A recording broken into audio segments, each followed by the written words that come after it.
All right, welcome to Unit 6, Lesson 9, Water Wheels and the Unit Circle. So in the first section of the ready section, we have to find a coterminal angle that is negative, that shares the same terminal side.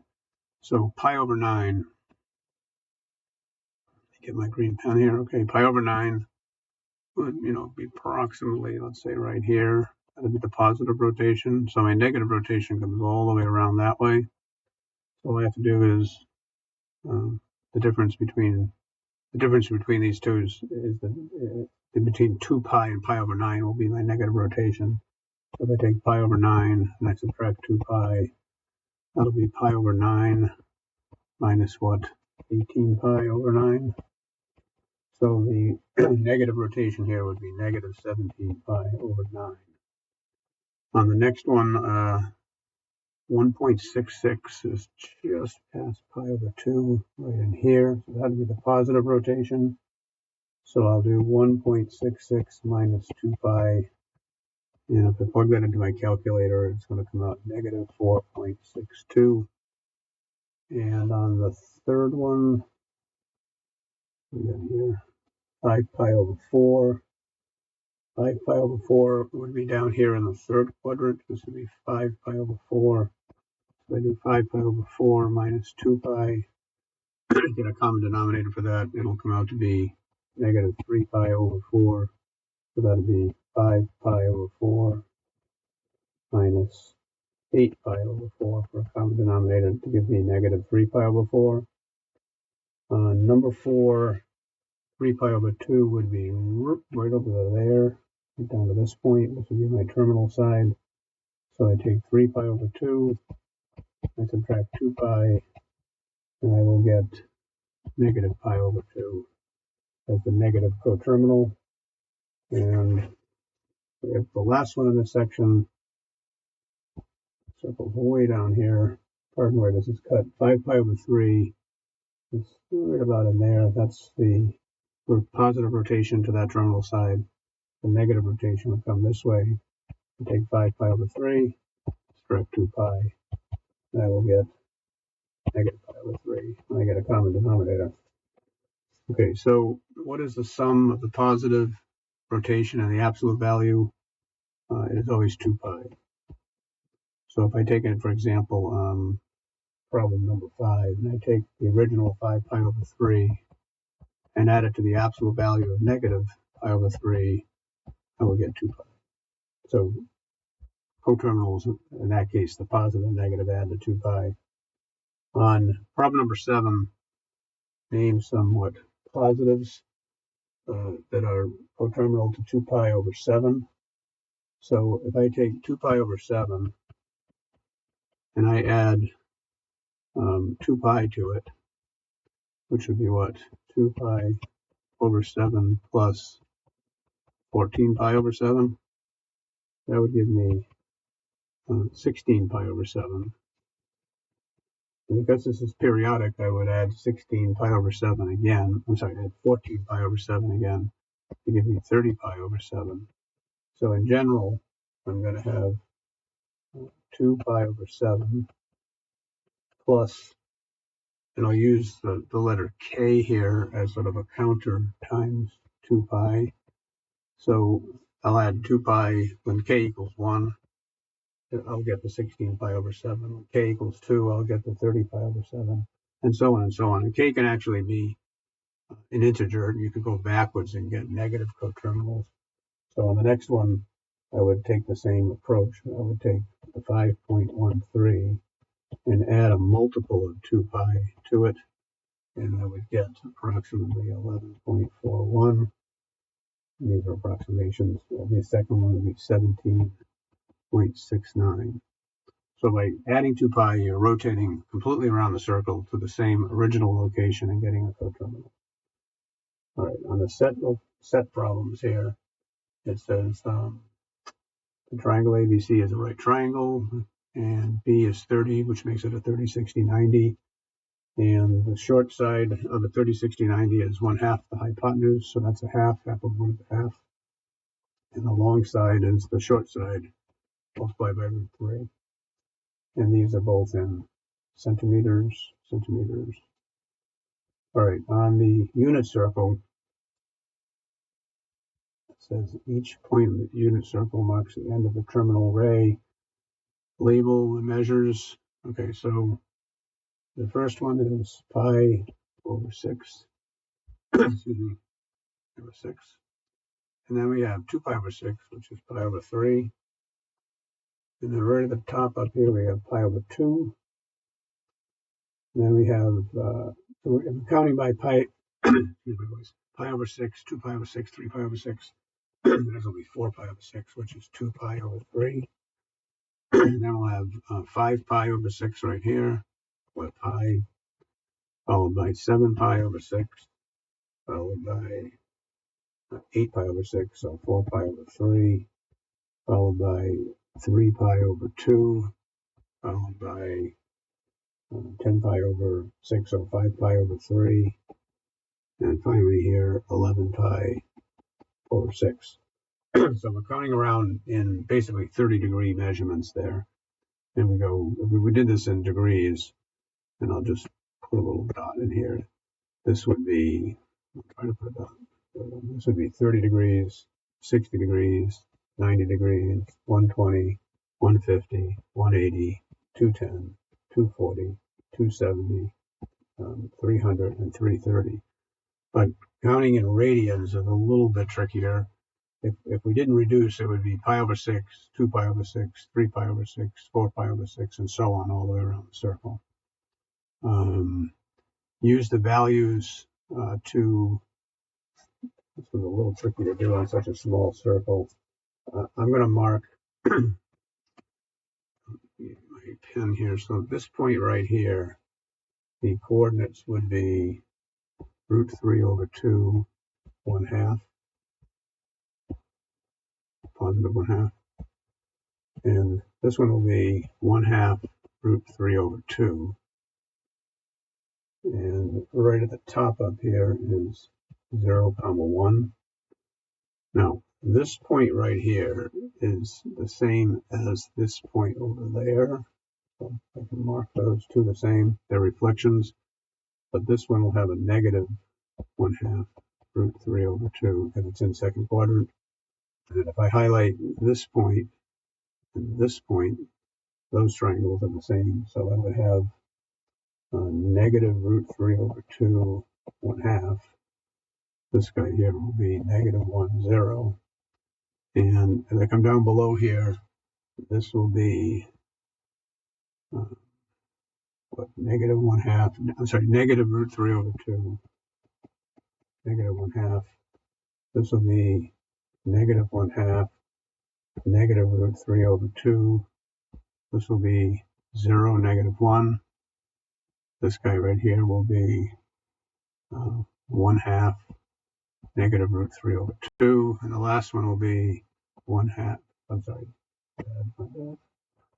will be negative root 3 over 2, 1/2. Right. So basically, the absolute value on all of those is you get a root 3 over 2 with a 1/2 in certain locations, and you get a 1/2 with a root 3 over 2 in others. Right on the axes, like the x-axis, you have 1, 0, and negative 1, 0. On the y-axis, 0, 1, and 0, negative 1. Okay, arc lengths are determined by, the whole entire circle has a circumference of 2 pi, and this is from here to here. That is a 30-degree angle, so that's 1/12 of that. So if I take 1/12 of 2 pi, this first arc length is going to be approximately, let's make some room here. This first arc length is going to be about 0.524. 0.524. And that arc length right there is my increment as I go from point to point. And there'll be some rounding issues here, but the next one is basically 2 of those. That'll be 1.047 right there.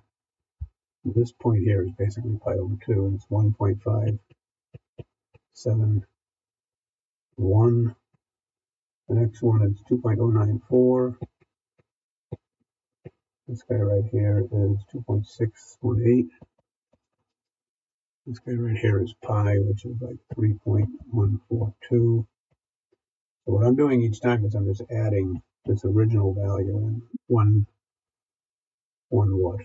That's 1, 2, 3, 4, 5, 6, 7, 8, 9, 10, 11, 12 arcs. 1/12 of the circumference. That's where I get this 0.524 from. And I'm just taking 1/12, 2/12, 3/12, 4/12, 5/12, and so on. So this will be 3.665. Down here is 4.189. Down here is basically 3 pi over 2, which is 4.712. Two more here, 5.236. And last but not least, 6.284. So this one right here would be 11/12 of 2 pi, and so on, and so on, and so on to get around there. Okay, use your calculator to get the sine of 7 pi over 6. Comes out 0.5. On sine of pi over 3, it comes out 0.866. Why are they both positive? 5 pi over 6 is in quadrant number 2 right here. And the sine is your y value. And your y value in quadrant 2 is positive, and pi over 3 is in quadrant number 1. And your y value is also positive there. The cosine of 2 pi over 3 is negative 0.5. And the cosine of 4 pi over 3 is also negative 0.5. Why are they both negative? Okay, think of where they are. 2 pi over 3 is in quadrant number 2. 4 pi over 3 is in quadrant number 3. The cosine of theta on a unit circle is the x value, and the x values are negative in those two quadrants. Number 18, pi over 2 is right at the top, at the North Pole up here. And that'll be 1, because the point up there is 0.1. And the cosine of pi over 2 will be 0, because that's the x coordinate up there. In which quadrants are the sine and cosine both negative? That would be quadrant number 3. And when we go around the quadrants, it's positive, positive, negative, positive, negative, negative, positive, negative. Name an angle of rotation in radians where the sine is equal to -1. So we'd be looking for, the South Pole, so to speak, down here. So that could be either a positive rotation of 3 pi over 2 or a negative rotation of negative pi over 2. And name an angle of rotation where the cosine is equal to -1. So that's over here. So that'll be pi or negative pi. All right, 23.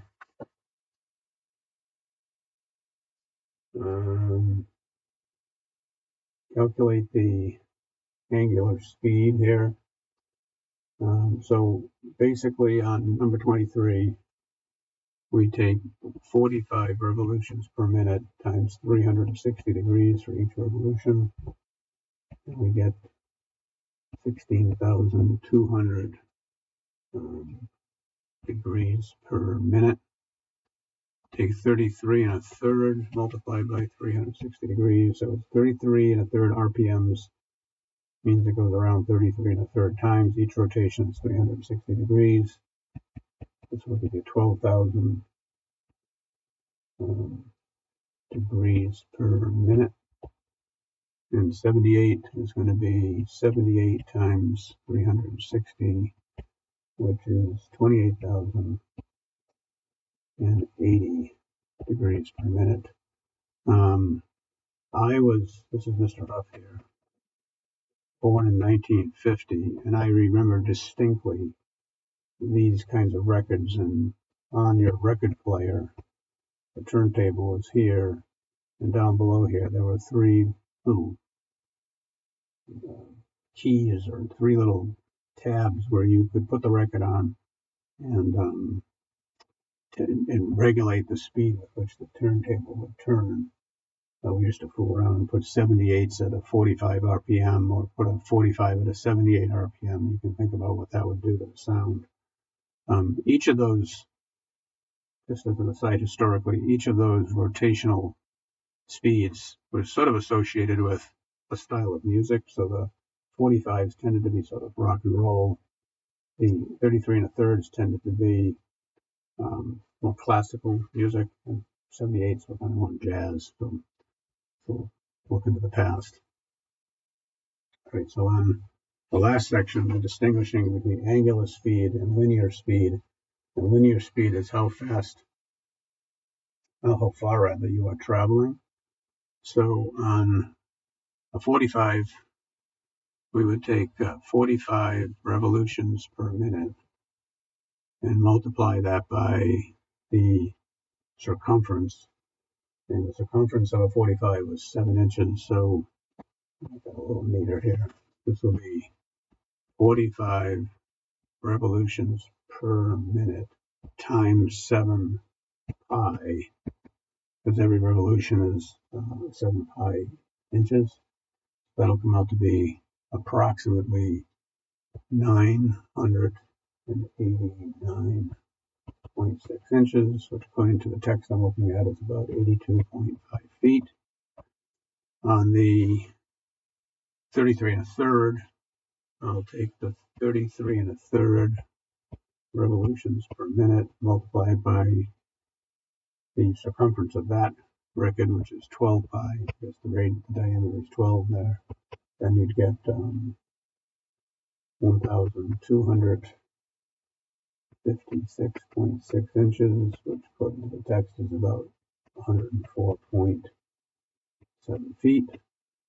On the last one, same procedure. We take 78 revolutions per minute multiplied by the circumference, which is 10 pi, because they state that the circumference is 10 on that one. And we get, for the 78, we get 2,450.4 inches, which is about 204.2 feet. And I think that is the last one. So basically on that last problem, every time the record goes around one time, it covers one circumference.